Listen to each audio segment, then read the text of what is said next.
Tyrannosaurus Rex, the ultimate Terminator. 6 tons of bone-crunching bad dreams. The undisputed king of the dinosaurs. There has never been a serious challenger to... Until now.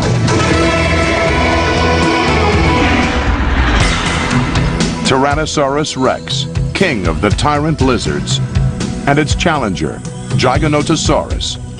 The clash of the titans, 2 heavyweight prize fighters side by side for the first time. At the Philadelphia Academy of Natural Sciences, Peter Dodson supervises the weigh-in. In the red corner, the champion from North America, Tyrannosaurus Rex, 40 feet in length, 10 feet high at the hips, 6 tons in weight, the tyrant lizard king. In the blue corner, the challenger from South America, making its first appearance in 100 million years, 41 feet in length, 10 feet in height, 7 tons in weight, Giganotosaurus, the giant reptile from the south. 2 killer dinosaurs.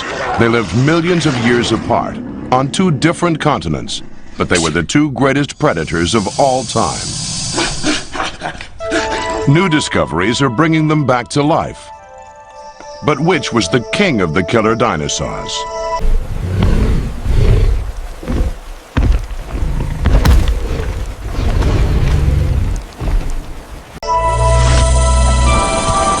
T-Rex specimens have been found only in North America, and only in the Hell Creek Formation dating back 65 million years. The Hell Creek runs from Alberta in Canada in the north to Denver, Colorado in the south.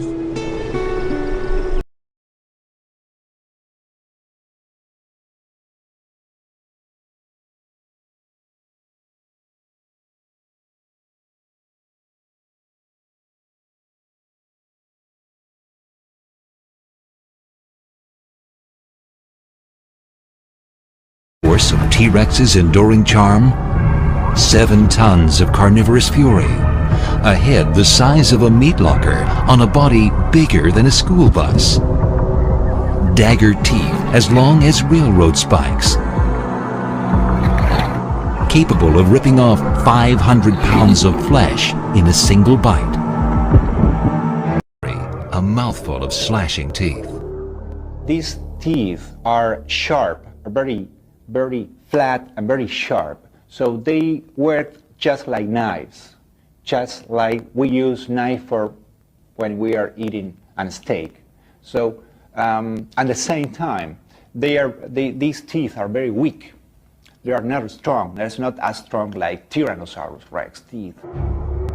What we're seeing in Giganotosaurus is a mechanism for the animal to come in, basically take a big gouge out of the side of the prey by slicing with its teeth into the side of the flesh, avoiding the bone, and then moving back as fast as it can so that it avoids getting hit or turned on by the animal that it's going after, and then basically waiting to see the effects and then coming in again and again until its prey weakens and falls.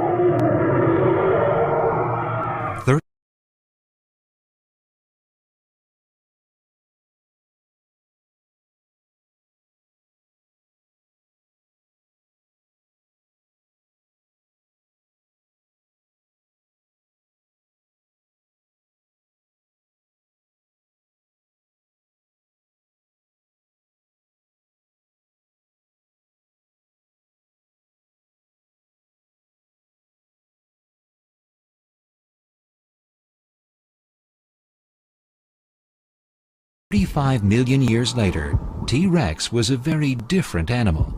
Just as big, perhaps, but with a narrower frame, smaller front limbs, and more robust jaws. With this different body came new weapons, teeth of a very different design. T-Rex teeth, unlike any other meat-eater's teeth, are huge, swollen, armor-piercing spikes. Not blades, they're not knives. These are armor-piercing bullets for cracking and crushing. All of the other giant meat-eaters, all of them, have teeth that are much sharper in the front and back, much thinner side to side. Good for slicing, but if they hit a bone, they just break, they'd snap. It was T-Rex's massive head and jaw muscles which made it a powerful predator. Tyrannosaurus rex has the most incredible bite and biting power of any dinosaur that has yet been found. He's got some 6 and 8 inch long teeth that poke out of the jaws. Now these teeth are shaped quite similar to a knife, but rather than being flat like a knife, they're shaped round like the end of this pick. This gives Tyrannosaurus rex the ability to not only just cut through meat, but also to be able to punch through bone. The bite force of alligators, fearsome killers near water, is around 6,000 newtons.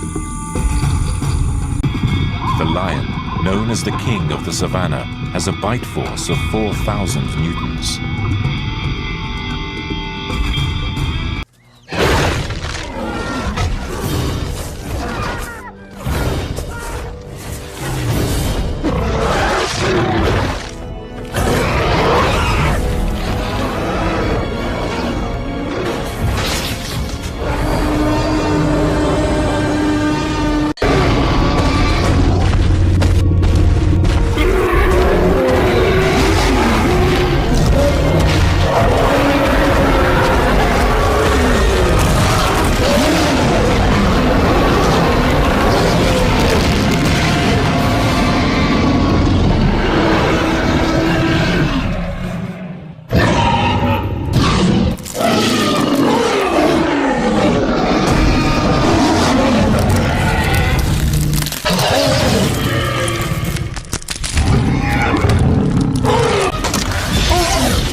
T-Rex was about to meet its match in Argentina.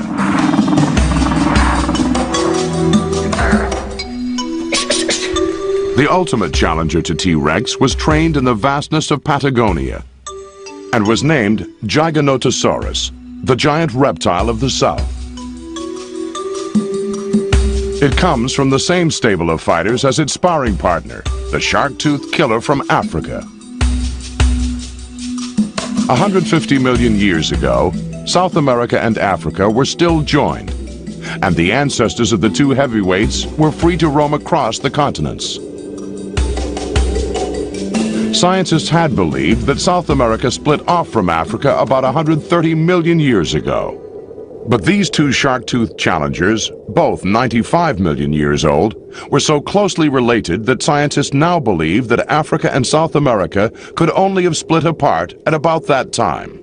At the Carmen Funes Museum in Patagonia, Rodolfo Coria is no stranger to the world of giants.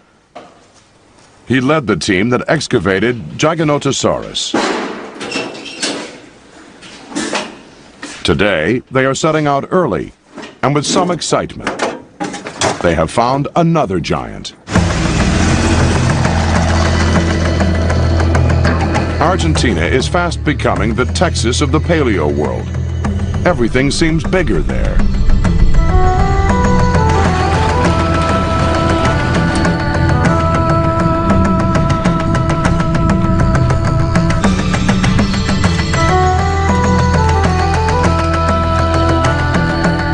When Coria and his team first unearthed Giganotosaurus, the fossil bones were huge.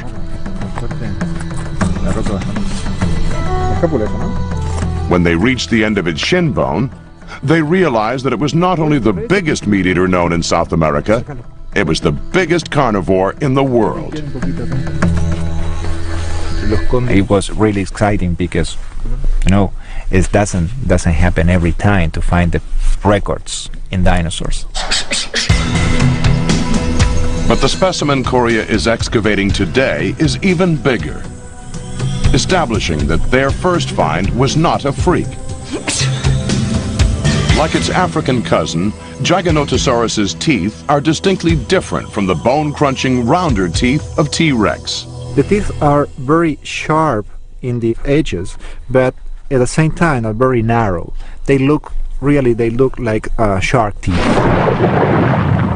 Giganotosaurus's eyesight was not as sharp as T-Rex. Its eyes were in the side of its head. As a hunter, it would be poor at judging distance, having to bob and weave its head up and down and side to side to pick out its prey against a background. Giganotosaurus hunted very large prey, plant-eating giants many times its own size. In the red corner, representing North America, champion killer of the prehistoric world, the Tyrant Lizard King. In the blue corner, the challenger from South America, Giganotosaurus, the giant reptile of the South.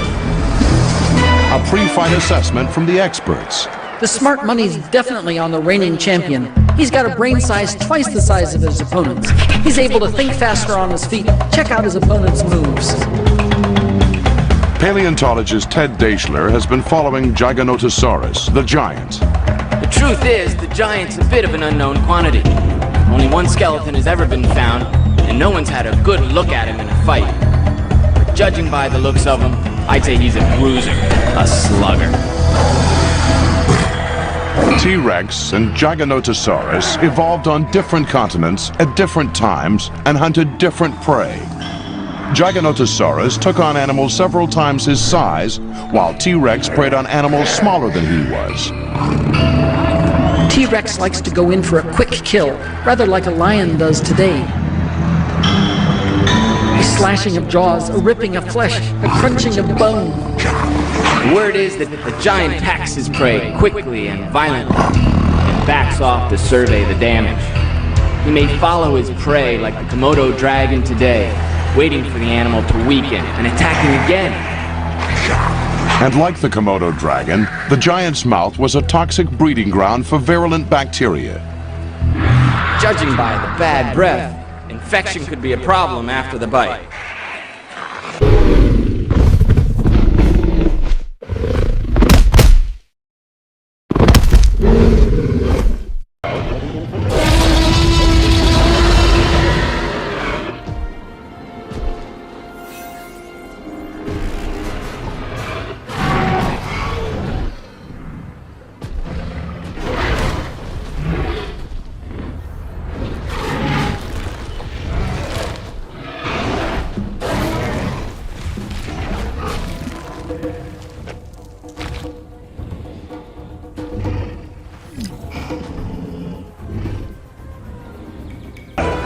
Who won the Rumble in the Jungle? With